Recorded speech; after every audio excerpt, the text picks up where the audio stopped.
Hi guys, welcome to another Hauschmüll Draws video tutorial. Today I would like to show you my process of my little thumbnail paintings I've been doing the last couple of weeks and enjoying myself immensely. I think you've already noticed. I hope you're not sort of bored by them, but I love this Patreon for being able to explore stuff and grow and if you like to watch me grow, then you're probably in the right spot here. So let's dive in.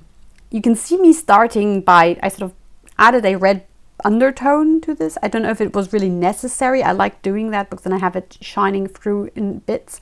But then the more important part probably is to identify the midtones in your reference. And that's what I've been doing here. You see the photograph next to it, and then I've sort of tried to identify the midtones, not the lights, because those are the details which come later, and also the shadows. You will need to define your shapes, but the midtones are what makes the piece vibrant. And if I've been making the mistake to start too light at the beginning, and then I paint over basically everything, and then I can't really take any usage of the midtones. So from this point, I use the blow dryer to get them to work quicker, because my goal was to do this in 15 minutes.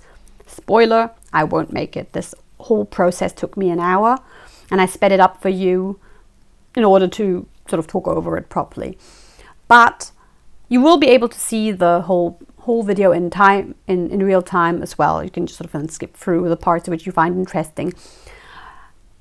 But yes, so I have my base tones. Now I'm going in with, because the foliage is a bit lighter than the floor, so I wanted to add those darks as well already, sort of to define my foliage. That's I'm using that to define the shapes properly now. And I'm sort of still working wet and dry at the same time. That can give you nice effects sort of where the gradients are. I'm trying not to get hard edges I don't want, but then again, it's not that terrible in gouache because you can always paint over it. But still, the effect is nicer if the hard edges happen there where you really want to define a shape, and not where they just sort of add noise which you don't want to have. So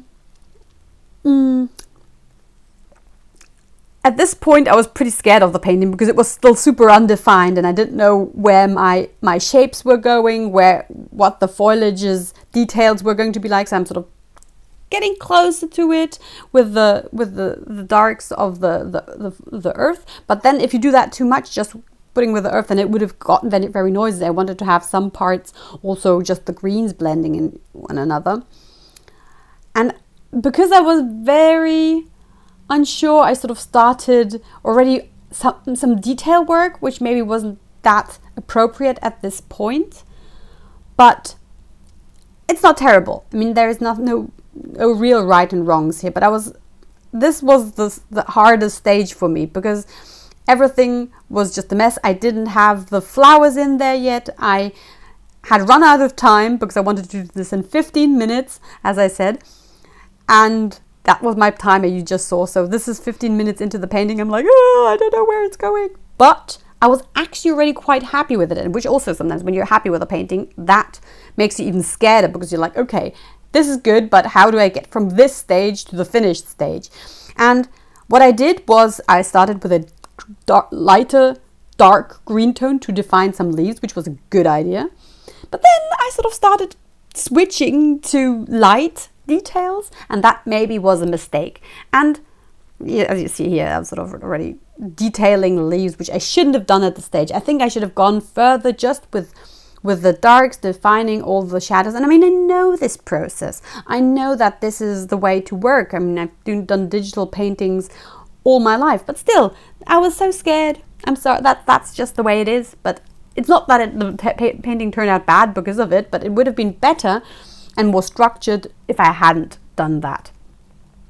Just added maybe the darks of the little violets first, and not sort of going too much into those details, because then I would have had defined all my leaves in the darknesses, and then it would have been better to add the highlights. But I think I was afraid that if I added too much dark, then I would make it too noisy. But still, for defining the lights, some of the leaves I really needed to tie down those darknesses.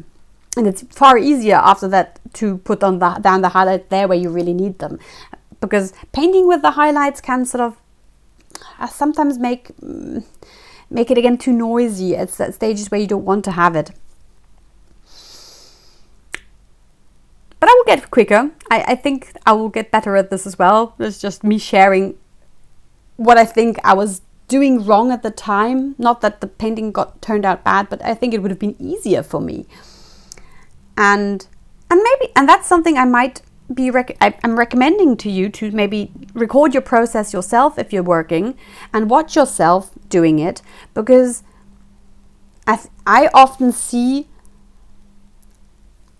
afterwards what I was doing wrong. So watching yourself while painting is actually quite an interesting process. I mean, I hope it's interesting for you as well, but it's interesting to me to see what I was doing and thinking, you could have done that better at that stage. But then you're in the tunnel and you're not noticing. But I hope that I will take all this learning from this painting, because I mean, while you're painting, you're all not that there's so much you're focusing on. You're trying to get the right colors mixed for the next step, that they're not too light or too dark, because they're so hard. It's so hard to get gouache to be really dark.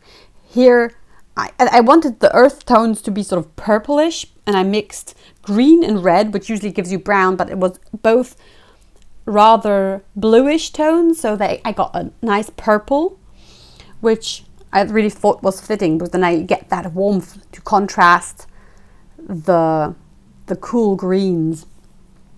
So think like that. That's also you're thinking about. So while we're working, there's so much to look out for.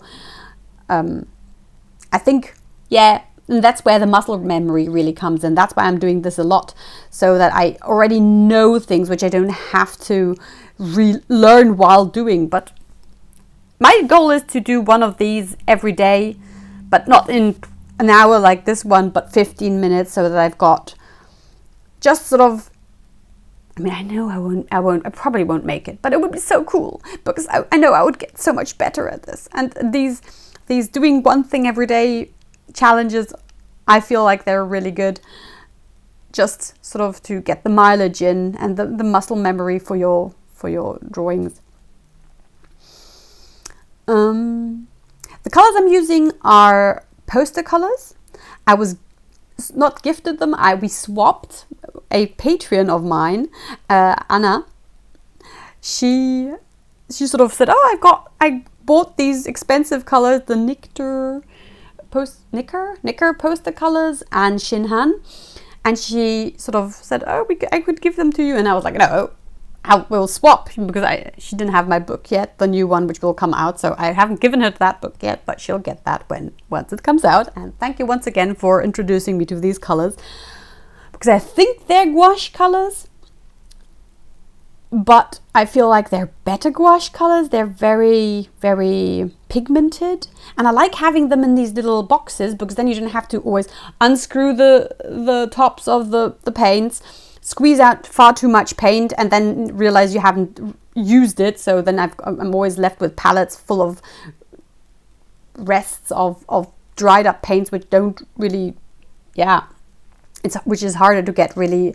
to work nice again. So I was really enjoying this method, and also these little boxes they come in, they can dry, and then I can sort of mix them up again. So they're a bit like watercolors in that sense then, but brighter and opaque. So I'm really in love. I don't say that they're necessary, because they really are expensive, but I feel a huge difference to what the colors I was working with before. And I must say I'm in love.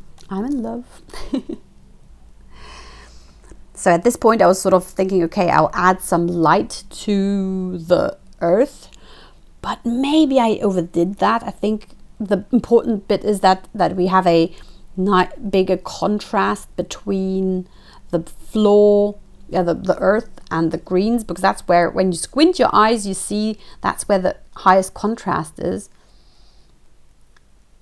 But then again, yeah, maybe I should have actually warmed it up a bit more, because I think when I squint my eyes I see that. Anyhow, it's done as it is. Don't look back. Doing all these little nice details, adding the little brown bits from stuff, and yes, so that was about it. I hope you enjoyed watching my process and that this is helpful to you. You can watch the long version as well, or bits of that if you like. So see you next time. Bye bye.